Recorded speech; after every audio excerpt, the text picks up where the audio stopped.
Hey everyone, welcome back to SourceFed's live Democratic presidential debate coverage. I am Matt Lieberman. Joining me once again, Mr. William Haynes. Oh my goodness. That was a debate, wasn't it? That was a debate. It's late at night, my eyes are barely open, but I'm here. But you're here.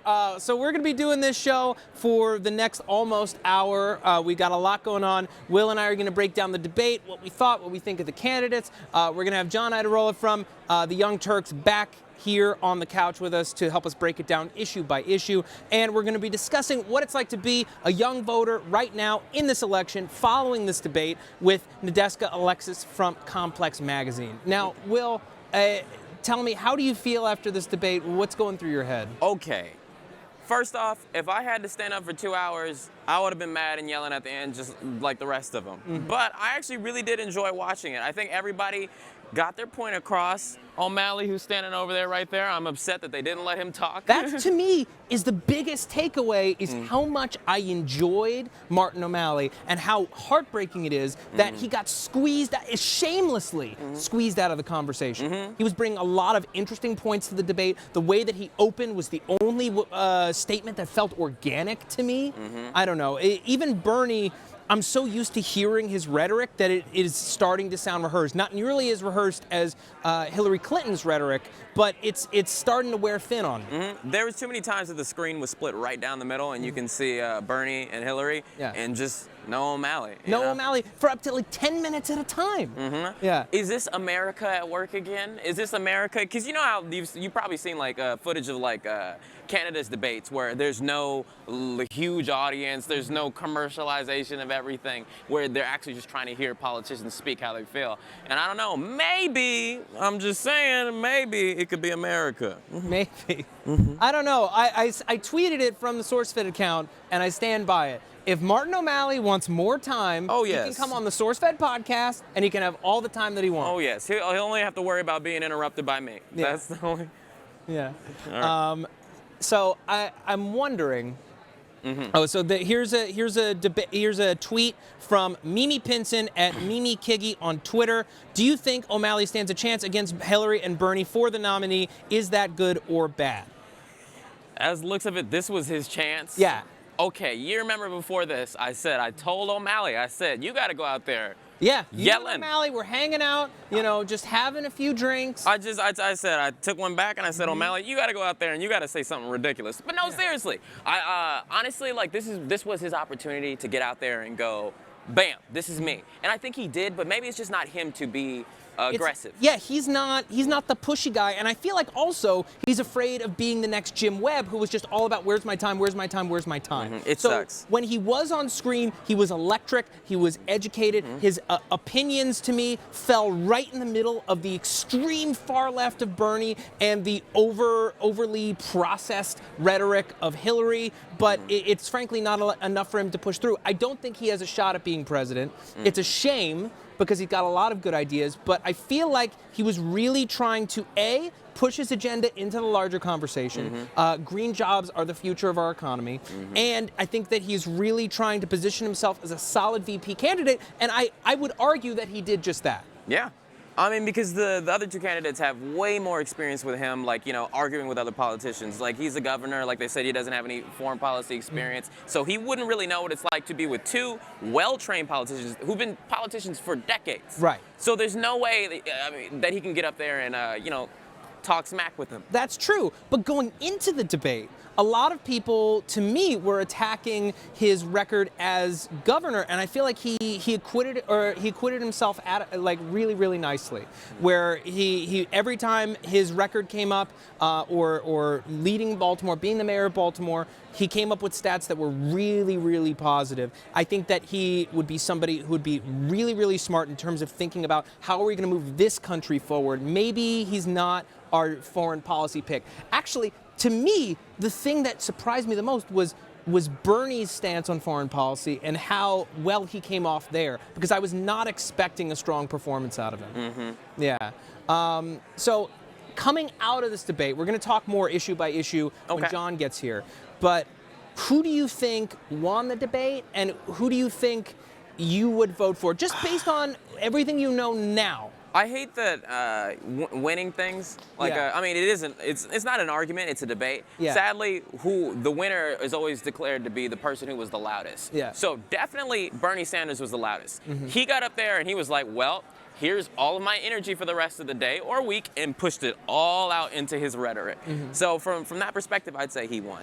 But Hillary Clinton, I didn't see, in the beginning, she was breaky. She was like, I remember we were watching it and I was like, Yeah. okay, is Hillary Clinton, you were saying, is it the sound? Yeah. Or was it she, I mean. She seemed tired. And I think, honestly, it's that kind of sneak attack release of Bernie's medical plan that she had to absorb all of that information and basically, adjust all of her answers on healthcare to deal with it and adjust her strategy to deal with it. She seemed thrown off at the very beginning. She regained her momentum very, very quickly.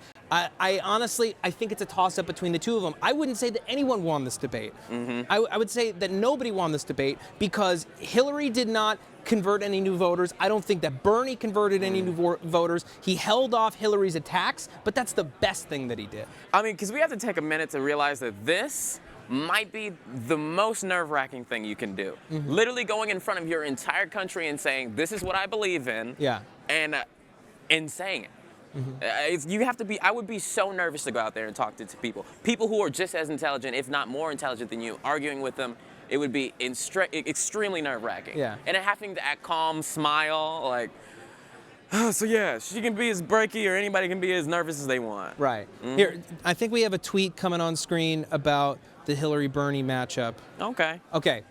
This is from Danilo T at Danilo T UW9. Of the candidates, who appears most capable to tackle the tough issues of gun violence and racism, the economy, Russia, and the Middle East? Hashtag SF debate. Hillary Clinton she's all about social policy. All of her social media it's very clear that she's going after the same thing Barack Obama went after in 2008, like the youth. Talking about these social issues and how they wanted to get them done. Bernie Sanders is too, but I think she's absolutely the one who is going to stand up for those the most. She's as her time as the first lady and everything, all she's ever been about is making sure people are equal. People could say these are for political reasons or whatever, but at the end of the day, if it gets something done, I think it's a good reason. I think if you focus on one issue for 2 decades, you got to care about it at least a little bit. No one is that cynical. I think that she honestly has the strongest stance on gun control of the 3 candidates. I think that her foreign policy experience speaks for itself. Absolutely. She's the only person on stage who's actually been in the Situation Room and has some idea of the gravity of the situation when a president is dealing with a massive geopolitical crisis. I think that she really is that strongest candidate. My issue is how out of touch she seems to be with the young voters. She had an opportunity, and I feel like she squandered it. When she was asked directly, why do you think Bernie Sanders appeals far more to young voters than you do? And I tweeted this, and it was a joke, but it still felt honest, which is that, did anyone hear any words come out of her mouth, or did it just sound like the that the parents on Peanuts have? Because she could have taken that moment to be like, look, guys, I know that Bernie Sanders has big ideas. I know that he wants to give everyone free college. That's awesome. This is what we can actually do, and that will move our country forward. I care about all of you. I'm not a robot. I am a person, a human being who's actively fighting to make your future with you work with me. And she didn't. She said she was blindsided. I don't know. It was just, to me, that was the biggest mistake, and it will cost her dearly. Isn't it crazy as a politician you have to come off as never weak? And if they do, we're like, you can't do anything. You can't. It must be very nerve-wracking. Once again, getting up there smiling and doing those types of things is probably very difficult. I give it to her for that. Yeah, I think we got another Hillary tweet coming up. The thing fell out my ear. Okay, Eric Wallace at Eric Wallace 117 asked on Twitter, will the DNC add more debates if Hillary Clinton starts losing? I really don't think that that's how they're going to decide whether or not to add more debates. Now, would she agree to more debates if she started losing? I'm sure, but I don't think they're going to add more to the schedule just based on her record. I wish they would do the thing at the end of the debates that they do when you're in like an after-school program and somebody comes out and puts their hand over somebody's head and then tells the audience, cheer for whoever you think won. Right. Let's do the Tinkerbell test. Clap if you believe. Yeah, clap if you believe in Bernie Sanders or Hillary Clinton or O'Malley. Yeah. Yeah. What to you is going to be the moment that the most people are going to remember from this debate? Like, what stuck out to you the most? What stuck out to me the most? Okay, I love it when awkward things happen. I know this isn't the thing I'm supposed to say, but I'm gonna say it anyway. Sure. When Bernie Sanders was like, I couldn't hear what they said on the... When he didn't hear, when his hearing aid went Yeah. out, that was my favorite part. I will remember that when I'm an old man. When I'm Bernie Sanders old and I'm thinking about what it was like when people were running for president in 2016, I will remember that. Now, someone said to me on Twitter, we were commenting on that, and somebody said that the volume in the auditorium was low, that it wasn't just his hearing, that there actually was an issue with the audio. Sounds like some Republicans to me. Maybe a little sneak attack. The Republicans get a hold of our audio systems. I don't think it's that deep. I got the thing But back there. yeah, I thought that was a hilarious and sadly very memorable moment for Bernie Sanders. For me, the best answer of the night, and it's two things. One, Martin O'Malley's response to Mark K. Brownlee's question about internet cybersecurity. To me, he jumped in, he said exactly what I wanted to hear. He said it in a very eloquent way. He jumped in before Hillary or Bernie could take that moment away from him. That was his. In terms of other gaffes, like the hearing thing, the "can I just get 10 seconds, please?" Is not a pretty picture to paint. I think that Hillary was at her strongest when she stopped doing the act. The act. When okay. she was defending President Obama, she...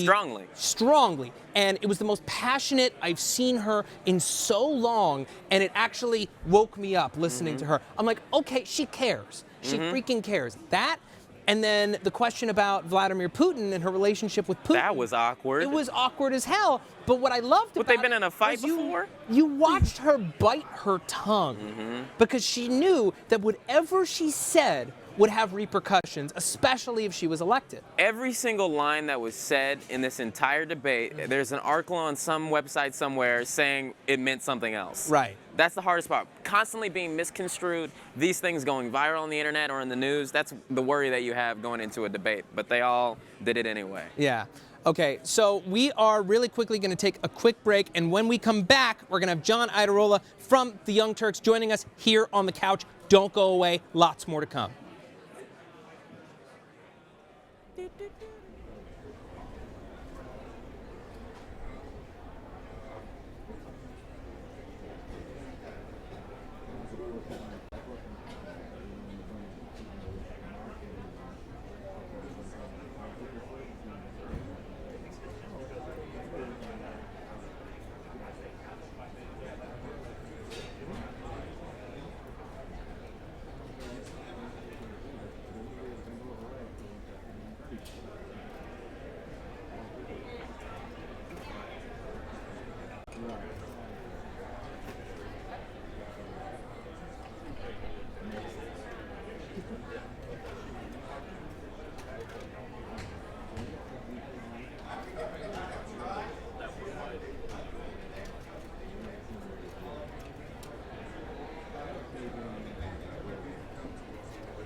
Still matters. There you go.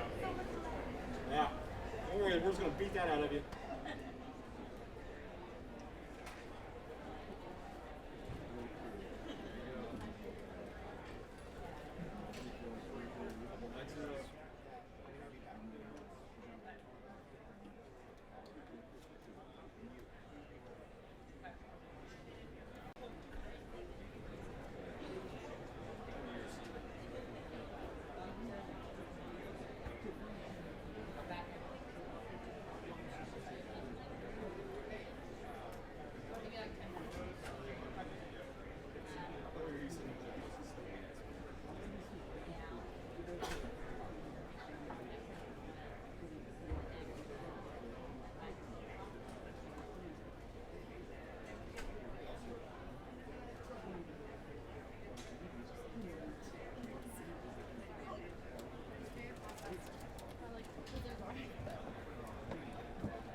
Welcome back to the SourceFed post-debate coverage here on youtube.com/SourceFed.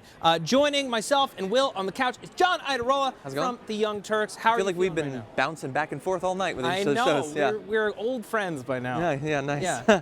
I'm like wired on a lot of caffeine and politics. Sure. Yeah. You had caffeine. It's so much caffeine. I would like some more caffeine. They had a bar over there where you can get anything you want, as long as Will there's did caffeine not in it. discover the coffee bar until halfway through the How debate. did you? I didn't it's right know. there. I That's didn't too know. bad. It's just like I'm tired. Can I say that on the show? I'm gonna be honest. You can say Yeah. that. Can I say hella? I'm hella tired. I know It's like so you were saying, professional. people want authenticity. Yeah. Yeah, Being authentic. if Bernie Sanders got up there and said, I'm hella tired, but I'm still doing this debate, he would have immediately got my vote. Well, Can but we then wrap would this up in definitely an hour? need to release those health records. Yeah. Yeah. So, John, I want you to walk us through issue by issue Oh, what all of them. candidate has the stronger position. Because Okay. right now, I feel like a lot of our audience, they're aware of the candidates, they have opinions about the candidates, but when we're talking about gun control, when we're talking about healthcare, the economy, Iran, they're not necessarily sure, and I'm not necessarily sure, who has the strongest position. Okay. I feel like the one thing that Bernie Sanders, or one of the things that he did really well tonight, was defending himself against Hillary Clinton's attacks on gun control, on his voting record in the past. I feel like he acquitted himself well. What did you think? I think I partially disagree. I think that he did as well as he has been doing, but I think his attempts to say, you know, it was a rural area, it was different there, that doesn't mean that I'm going to do the same thing throughout the country.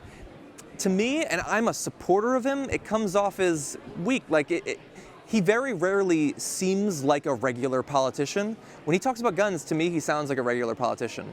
And so, I mean, if it's important to you that there are strong gun regulations put in place, I've done a lot of research into the different candidates, and I think that Martin O'Malley and Hillary Clinton, their policies are largely the same. And once you filter them through what they could actually get done, I don't think you'd be able to see a difference between the two.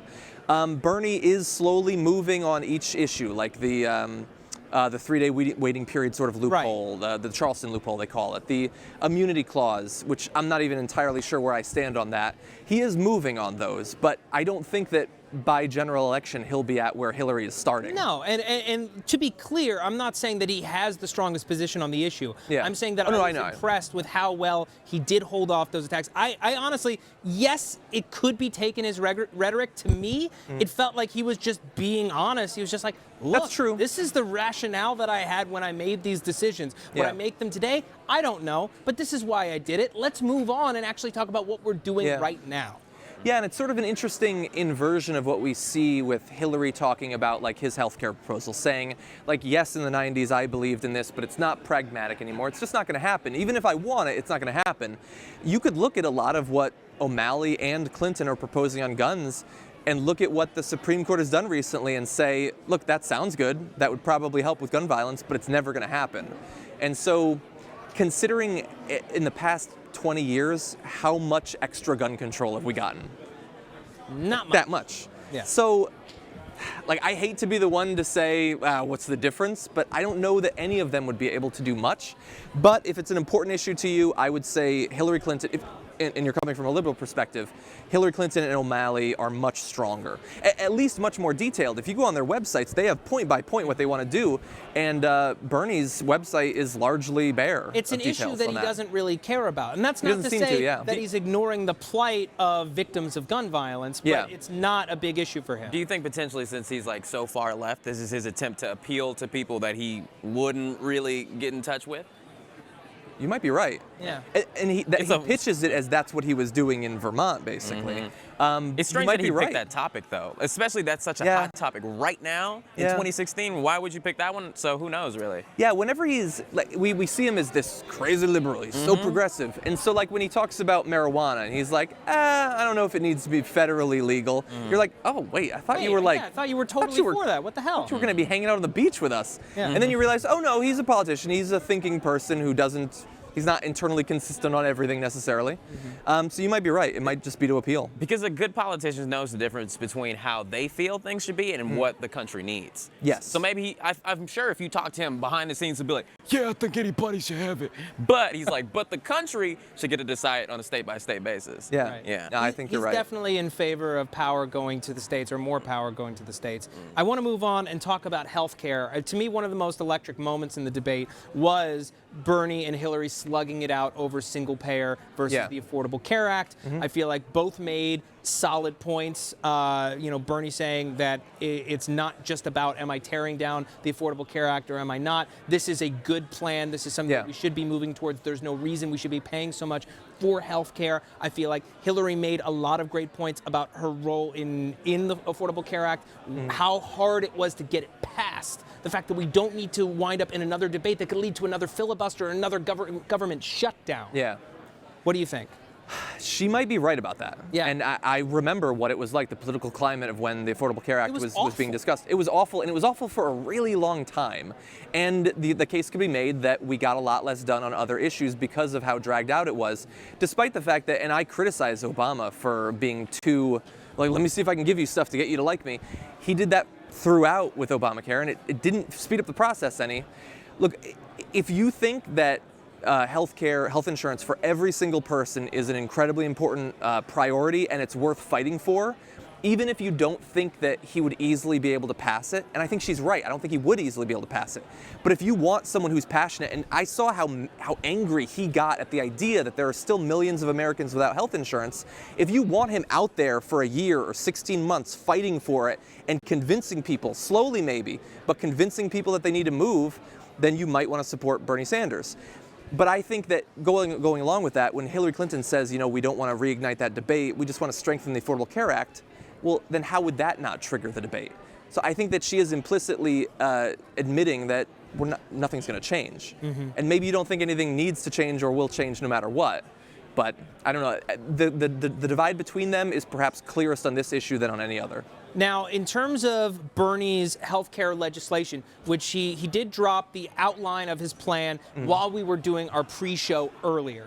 And the basic outline, and please correct me if I'm wrong, family making $50,000 a year would gain back around $5,000 in wages that they would be spending on health care. That's 10%. That's a lot of money. That's a lot of Yeah. money. That can make a substantial difference in a family's life. And to pay for it, the taxes on the rich are going to climb as high as 52%. 52% for anyone making $10 million or more a year. That's less than 13,000 families across the country. Yeah.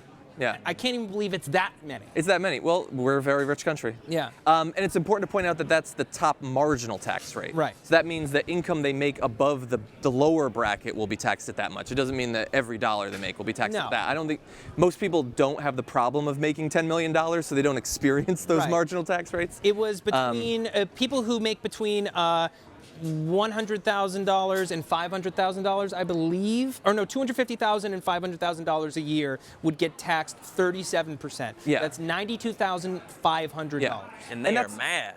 They're mad, but that's also incredibly similar to what we have right now. Right. Although if you're one of those top 13,000 families, you probably know how to evade most of those taxes anyway.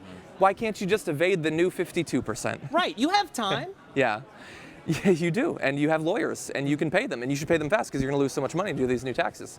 I think that I like the numbers he's laid out.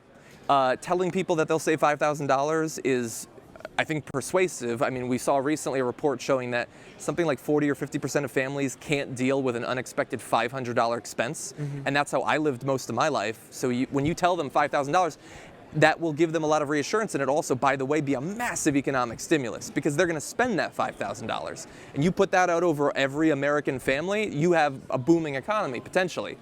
But those numbers are coming sort of from his campaign, from a university, but through his campaign. And so if you question that and you want to see an independent analysis, I think that that's smart. Okay. Yeah. I'd like to talk about big banks, Glass-Steagall. I felt like I didn't hear anything new on the subject from either candidate. Am I wrong?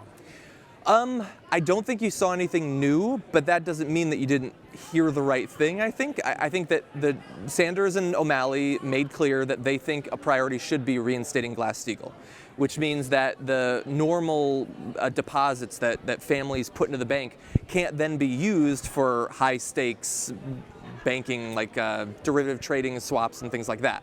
So basically, they can't risk all of your money. And the economy did well for decade after decade after decade while there was that strong wall between those two.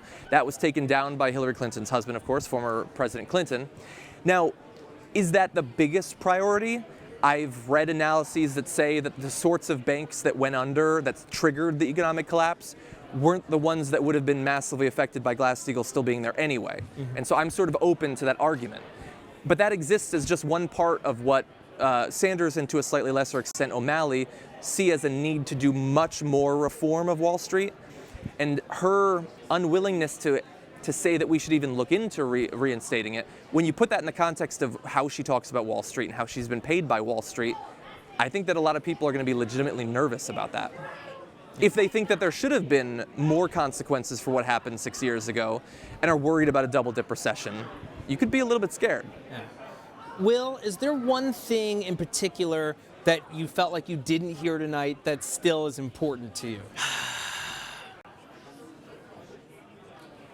That's still important to me. No, I don't think so. I talked about Al-Qaeda, how Al-Qaeda gets so little mentions now, but that's because President Obama and that administration got rid of it. Yeah. Not completely, everything's still there. They did a lot of damage. But they did a lot of damage. But as evil goes, it gets replaced by ISIS, and there was a lot of talk on that, so. There was. Yeah. Who got mentioned more, Al-Qaeda or Martin O'Malley? I'm kidding, that's awful. I did not interject myself. O'Malley. Okay, I think I read that he O'Malley had. by a hair. Yeah, I think I read that Clinton and Sanders both had like around 25, 27 minutes of talking time, and O'Malley actually had 12 minutes, which is way more than I thought he had. Yeah, Still less than half. more. Yeah, less than a half. They're counting him mumbling about how mad he wasn't talking. Sometimes you got to interject. You got to be strong. Yeah. It sucks to be that person. But. Yeah, although in the Republican side, you occasionally see that, and when they deny you, it's hard to look weaker than when you're like, well, let me talk, and they're like, no, and you're like, okay. Okay. Yeah. I'm glad you brought up ISIS, though, because that's another, if you're looking for distinctions between the candidates, they ask the question, can you see yourself committing large numbers of ground troops to Syria? Not just special forces, not just airstrikes. And Bernie Sanders didn't say, no, we're never going to do that, but it was pretty close to that, I think. And Hillary Clinton was a little bit more wishy-washy. She said she wanted to do it by air. Exactly, and I trust her, but I think she's slightly more ready to send in, I don't know about massive numbers, but I personally don't want to see any ground troops. I don't even want to see the special forces that are there. Anyone wants to see ground troops, but couldn't you also argue that her experience as Secretary of State has armed her with information that says this might be our best, if saddest solution? I think you're almost certainly right. I think that that's how she sees it. Yeah. But I fundamentally disagree about what our strategy should be in Syria. And I think that if we were to send troops back in, it would be as if we had learned nothing over the past 15 years. True. You have to fight terrorism, but simply bombing terrorists doesn't get rid of terrorism. It creates new terrorists. Here, we got another tweet about Hillary that I want to throw on screen right here. Okay. Do we have it? There we go. Aquarius at Jessica Dubish. How can Hillary say she wants the wealthy to pay, but also say she doesn't want to punish Americans who work hard for their money? What do you guys think? Ooh. I think that she's caught between two conflicting ideologies. There are good points to be made on both. She doesn't want to piss off her rich base, her vast array of wealthy supporters, people that she knows, friends. Yeah. Friends. Friends. She's a rich person herself. She's a rich person No, herself. that's the perfect term. Yeah. They are friends. Yeah. Sadly, it's just like someone has to pay, no matter what goes on. If someone's winning, someone's losing. Right. And if you're already poor, you can't afford to lose some more. Yeah. Right. You can't. But she You also might not be able to lose some Yeah, more. like you said, $500 is a big expense. Yeah. That's a big expense. Well, that's what I'm saying, is even though they are her friends, she cannot ignore, and I'm glad that she's not ignoring, not only the appeal that having the wealthy pay their fair share has to the wide array of Americans who are not getting the income that they require, but it's also necessary. It's time. It's time. Yeah. You should have been up there, you're Lieberman. sounding like Bernie now. It's time. You- It's time for massive change. The millionaires and the billionaires are going down hard. I'm not Bernie Sanders, but I think it's interesting because the person who said the Aquarius, I mean, it seems hard to meld those two positions. And I think if what you're looking for is fundamental change in who has the power in the economy and who uses that power to influence politics, I think that it's so entrenched that you'll probably get no change with anyone. But she's not looking to change that.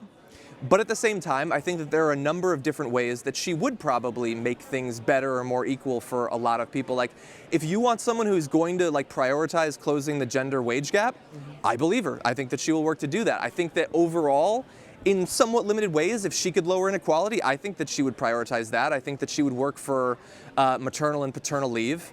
The American version where you get 2 months or whatever, it's weak, but we don't even have that now. Yeah. And so, look, she's not going to shake things up the way Bernie will, but I think that if you're hurting, you would be better off under her than you would under any of the Republicans. that's true. All right, one last question before we let you go, and really appreciate having you here.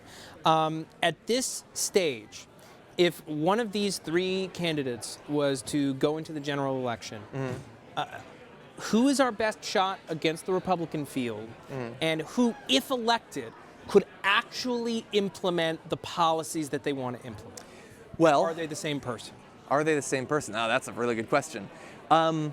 Occasionally, I like to dream a dream. Yeah. And I've said a couple of times that I personally support Bernie right now. I would vote for any of the three because I generally like all three.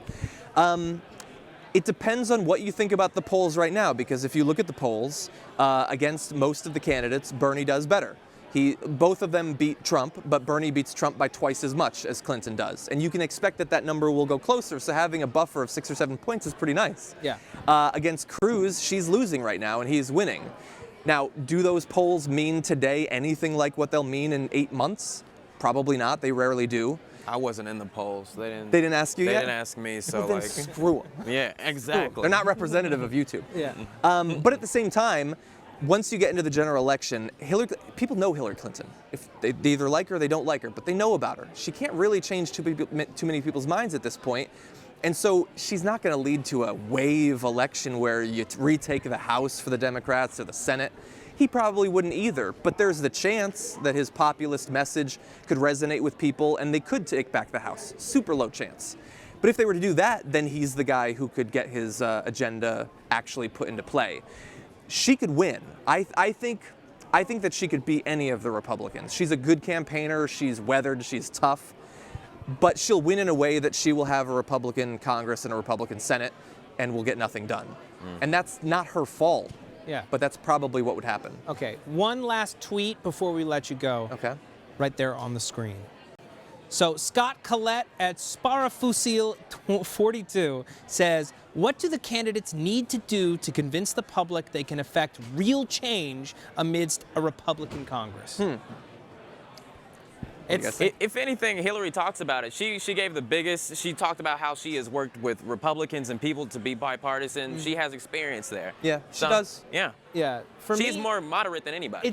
I think it's exactly that. It's saying I've bridged the gap before. I can bridge it again. My policies are the most moderate. I can get people to support it.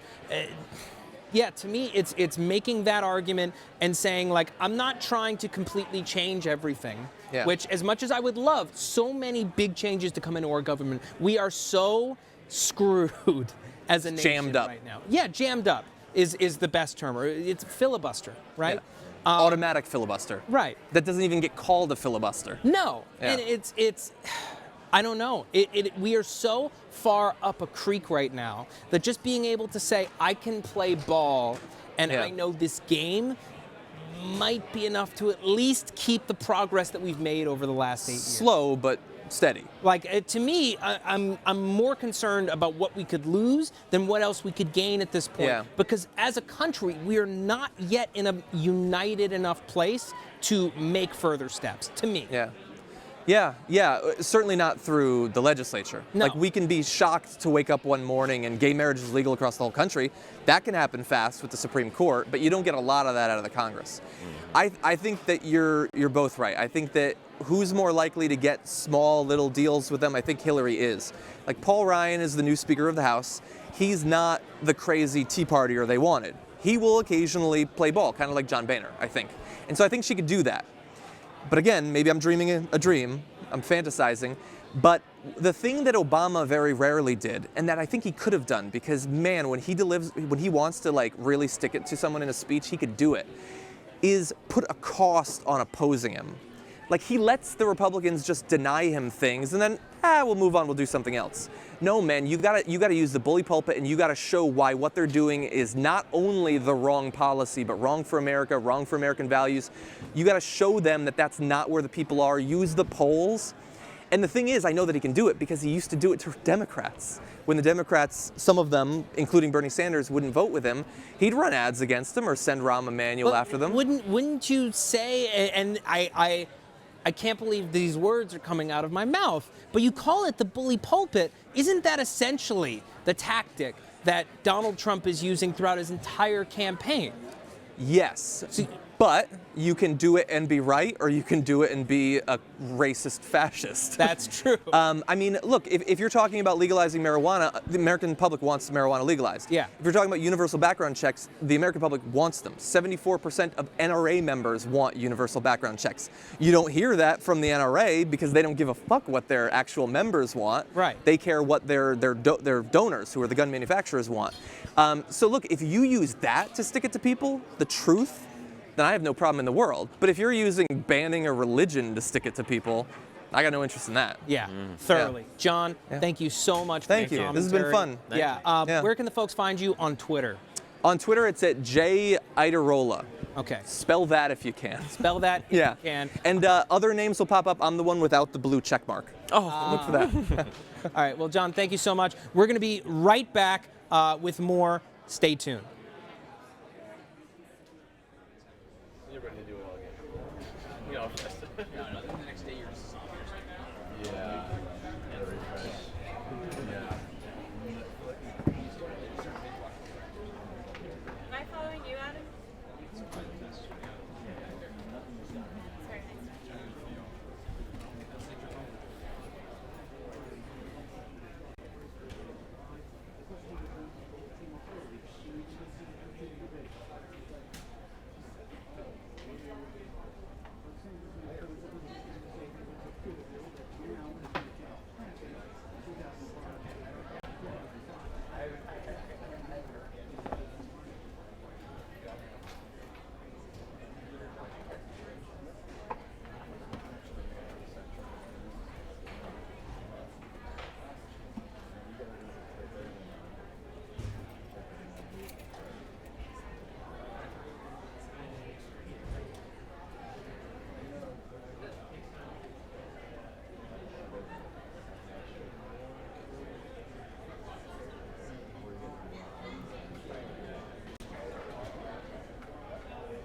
Hey everybody, welcome back to SourceFed's live post-debate coverage here on youtube.com/SourceFed. Me and Will are here with Nadeska Alexis from Complex Magazine. How are you? Great, thanks for having me, guys. I liked Complex on Facebook about a year ago, and now I know everything about Kanye. That's good, so I hope you keep following us because we're amazing and we're only growing. Oh, I will. I truly will. I truly will. So, Nadeska, we had a chat earlier today about how for many of your viewers and many of our viewers, it's their first election, Right. or it's the first election that they feel is going to directly affect them. Right. And they're trying to make up their minds. As a millennial voter, what is important to you and how do you feel watching this debate? To be honest, I think that Bernie Sanders has just done such an amazing job of connecting with the youth, especially our demographic. Maybe his connection with Killer Mike and rap fans, something about him That just interview seems... was awesome. Yeah, something about him is just very transparent, and I think people believe him. And so I think in terms of like the youth, I think Bernie has it right now, to be completely honest. And to our audience, I think reforming the criminal justice system is really important. I think gun control is really important. Issues of like tuition, all of my friends are buried in student loans. Healthcare, a lot of us can't afford healthcare because it's so expensive. So I think those are the things that really matter to our demo right now. Okay. Here, we got a tweet right now about Bernie Sanders that we're going to throw on the screen. Colin White at Colin19White says, do you think Bernie Sanders is trying to ride the wave with his campaign, or is he legit? So is he somebody who stumbled upon some success with people, or is he actually a solid candidate? Ride the wave. Ride the wave. I don't know how I feel What about does that. that mean? I don't know. You made up a phrase. Yeah, Well, where does he think the wave is going to take him? I don't know. I was talking a bit with my brother. He works on Capitol Hill, and he said Bernie Sanders is somebody who cares more about his agenda than necessarily being president. I would agree feel with about that. About injecting his agenda and his ideas into the national conversation, Right. which I think is incredibly important. Yes. He cares about that more than being president. I think that if it came down to it, if he felt that Hillary Clinton was a better choice for America, if she had a better shot at keeping America on the right track, I think he would bow out and he would say just that. That's interesting, and I think I believe you. So we spoke to Killer Mike just a few minutes ago, and I asked him, I know you're a big supporter of Bernie, but what if he didn't win? What if Hillary won? Do you think Bernie would be a great VP? And his response was along the lines of, it's Bernie's policies that I really care of, not just him as a politician. I think his policies are really important. I think it's good for the kids to talk about it. So I think I really agree with that even if he doesn't win, he'll feel like he accomplished a lot by just getting these topics in our conversation. That's interesting because that's how I felt about O'Malley. I felt like he knows that he's in the bottom percent, but he went out there and he talked about the environment and the things that he cared about. I feel like he felt that this was his opportunity to just say how he felt, and get it out there. Yeah, the idea of green jobs being the core of our economy going forward across the next 35 years, I really resonated with me. To me, that is the right move. It is a conversation that we are not having. Right. And why is that? He was talking about like where the country's going to be in 2050. He's the only one of the candidates that will be around in 2050. Unless they invent some stuff, they can invent some stuff. Oh boy. Yeah. Whoops, I didn't need to say that. He can handle It's it. late at night, y'all, around here. Getting loose. So I guess looking forward to the primary, to me, I'm struggling. And I wonder if you guys are struggling too, because I feel that pull towards Bernie Sanders. Yes. I want to believe that he can do all the things that he says. It's the same way that in 2008, how I felt about Barack Obama. That the idea that after 8 years of a horrible, lame duck president who got us into a terrible war, after dealing with the Bush years, that inspiration could change the nation. Right. And then Barack Obama was hit head first with the worst economic situation in nearly 100 years. Yes. One that he could not have anticipated. And I can't help but wonder, and this is what I'm scared of, is say Bernie Sanders is able to take it all the way. He doesn't know what's on the other side of that door. Once he's elected, what the real situation is. Right. And I can't help but wonder if all of that stuff is just going to get derailed. That's how it always works, though. And what made me really sad during the State of the Union was President Obama saying that he regrets during his term that fighting between the Democratic and Republican parties got worse. And as I'm watching this debate, I wonder which one of these candidates would have a better chance of moving that forward in a positive direction? Is it Hillary or is it Bernie? I think Hillary knows the game better, right? She's been in office for a longer time. So yeah, I'm just curious, like everyone has big plans, a lot of things they want to accomplish, but it's not so easy once you're actually in office. That's so I'm true. curious who will be more effective just at getting along with the Republicans in Congress. Oh, I don't think the Republicans want to like Hillary Clinton. I don't think they want to do that. Yeah. They talk a lot. Every opportunity while she was Secretary of State, any opportunity they can get to talk of anything, Benghazi, anything, emails, they blew it out of proportion. So I don't think she can. But you think they're going to be nicer to Bernie? Yeah. Really? I think they would be. Really? She's a Clinton. They are automatically hate Bernie Clinton. Sanders took his honeymoon to the USSR back when that was still a thing. Like, that's how liberal Bernie He's Sanders such a is. rebel, though. That's why the kids love him. Yeah, It's he's true. a rebel. Yeah, he's a rebel. punk rock. He's punk rock politics. He's punk rock politics. Yeah, punk rock politics, straight up. But I don't know. Bernie's going to only anger Republicans more, but he's going to shake up the situation enough that you can't help but wonder if the political situation will actually change. Hillary Clinton will, I think, stem the slide of this horrible divide between our two parties, but she's not going to fix anything, at least as far as party politics is concerned. Interesting. Yeah. You think? The one thing that you mentioned, Nadeska, that I feel like really wasn't brought up in a way that pleased me was reformation of our prison system. Right. Which I was surprised didn't come up in a big I think way. after watching Making a Murderer, we're all pretty horrified, right? Yeah. Oh, a lot of I've been questions hearing about that show. You need to watch the show. Okay. It's gonna make you so lose mad. all hope in our criminal justice system. Oh, I'm never going to prison.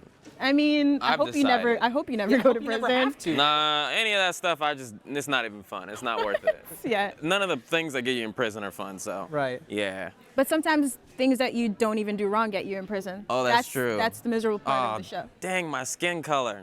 Oh, don't go to the gas station too late at night. So let's close on one thing. Say you are a disillusioned 18 to 25-year-old, maybe somebody who's never voted before, who all of these candidates, none of them excite them, none of them feel like they actually can do something that you as a voter would agree with. How do you convince that person that they still have to go out and vote anyway, that it is their duty to get out there and make sure that at the very least the best possible person for the job gets the job, even if they don't necessarily agree with all their policies? You gotta vote. It's your right. Take full advantage of every right you have. How many people Yeah. don't have the right to vote around the world?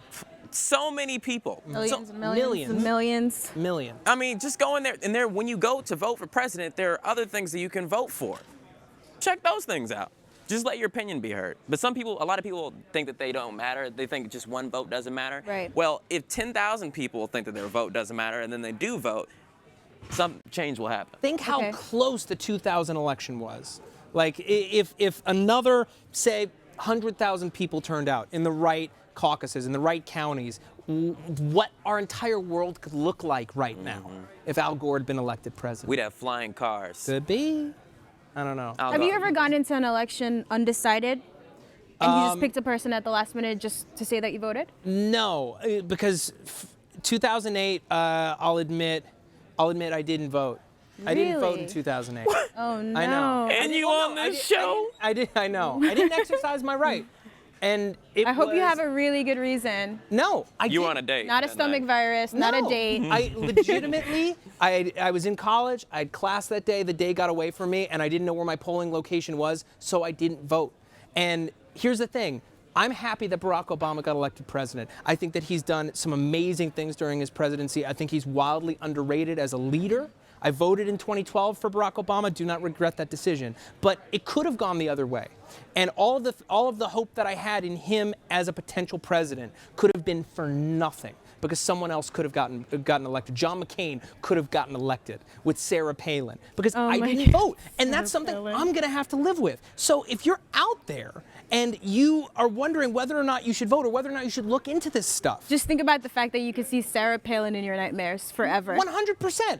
You could see Donald Trump in your nightmares forever. Oh my goodness, it would be so funny if he got elected though. News No, would be funny hilarious. to who? I mean, Don't you ever take that back right now, please. I'm saying, Please take that back right on the now. Daily Show, they'd have so much material. It's not worth it. He I has love so much- comedy as much as the next person. It's not worth it. We have entertainment for days. My job would be so much easier. But then we'd also have to move. I'd have to officially move to Europe I or mean, move back to Grenada. That just would be go to- unfortunate. Go to Canada. It's the same thing, but they're nicer. Everybody says that, but we don't know jack. Yeah, none of y'all are moving. Immigration, but emigrating to Canada. Do you know how to emigrate to Canada? Do you know how to get a No, permanent visa? I could probably go to Mexico though. Google that. I can get into Mexico. You might be able to get in Mexico. I can get in. Yeah. I want no part of this. Oh, No I part of do. this conversation. Yeah. So when it comes time for you to vote, whether it's in this primary, whether it's in the general election, do not waste your opportunity to have your voice heard. Maybe you aren't engaged by the options that you have. But it is not only your right, it is your responsibility to be a part of the national conversation, the global conversation, the role that the USA plays in geopolitical politics. I know that's not a term. Hey, make it one. But that's just the point. I feel the same. Use what you got. I feel the same. My mom always told me, take advantage of the rights you have. Someone said something in here, I didn't hear it. But we're so lucky today to have such access to all the information that we can have. Right now, in the next 10 minutes, you can find out anything you want to know about just about anybody. Take that as an advantage and vote for the person that you find has the same ideals as you. Yeah. Ricky says we got one last tweet to go. Yeah, on. right. All right. Aquarius and Jessica Dubich writing in again. How young voters viewed this debate. Hillary, don't you know who I am? Clinton versus Swaggy Sanders featuring Third Wheel O'Malley. Featuring Swaggy Sanders. I don't know about that name. Tell you the kids love him. They love him. The kids do love him. We said it, I think, while the debate was going on, or maybe a little bit before, Will, but I would love to see Bernie Sanders get featured on a diss track. Oh, yes, because part rap is about being aggressive.